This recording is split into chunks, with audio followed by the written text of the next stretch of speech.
Hello friends, good evening. সবাইকে চ্যানেলে welcome. দেখো, আজকে আমরা কার রিসিভ করার পরে আমরা চলে এসেছি পাপ্পু ধাবাতে। পাপ্পু ধাবার খুব নাম শুনেছিলাম, বাট যাওয়া হয়নি। আজকে দেখলাম বেশ সুন্দর একটা পরিবেশ, তাই তোমাদের সঙ্গে শেয়ার করছি। দেখো কি সুন্দর, সামনেই কাউন্টার আছে। তারপরে আমরা রেস্টুরেন্টের ভেতর দিকে ঢুকে যাচ্ছি।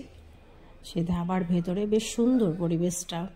ফ্যামিলি নিয়ে আসলে সবাই খুব আনন্দ করে খেয়ে বাড়ি ফিরতে পারবে। বেশ ভালো পরিবেশ, সেখানে সব ধরনের খাবার পাওয়া যায়, চাইনিজ থেকে শুরু করে নর্মাল খাবারগুলো সব ধরনেরই পাওয়া যায়। তো আমরা দেখো কিছু কিছু খাবার অর্ডার করেছি, নানপুরি এবং চিকেন কষা, তার সঙ্গে স্যালাড আছে। এবং এর আগেও আমরা কিছু পকোড়া খেয়েছিলাম। খাওয়া দাওয়া করার পরে আমরা রেস্টুরেন্ট থেকে বেরোলাম। বেরিয়ে ভাবলাম যে কিছু একটা খাওয়া যায়। ছেলে তো বায়না ধরে রেখেছে লস্যি খাবে লাস্ট টাইম, কেউ কেউ বলছে পান খাবে। বাট আমরা এই বাইরের সিট আছে বসার জন্য, এই দেখো খাটিয়া করে রেখেছে। খাটিয়াতে এই যে বসে আছে অনেকে, এই যে ছেলে ঘুরে বেড়াচ্ছে, সামনে চেয়ার টেবিলও আছে। তো লাস্ট সময়ে অনেকে বলছে পান খাবে। এখানে কিন্তু একটা জিনিস ভালো, যেখানে ওয়াশরুমটাও বেশ সুন্দর।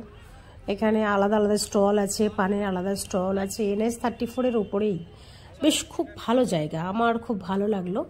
দেখো আমি বসে পড়েছি লস্যি খাওয়ার জন্য। এই যে আমাদের লস্যি চলে এসেছে।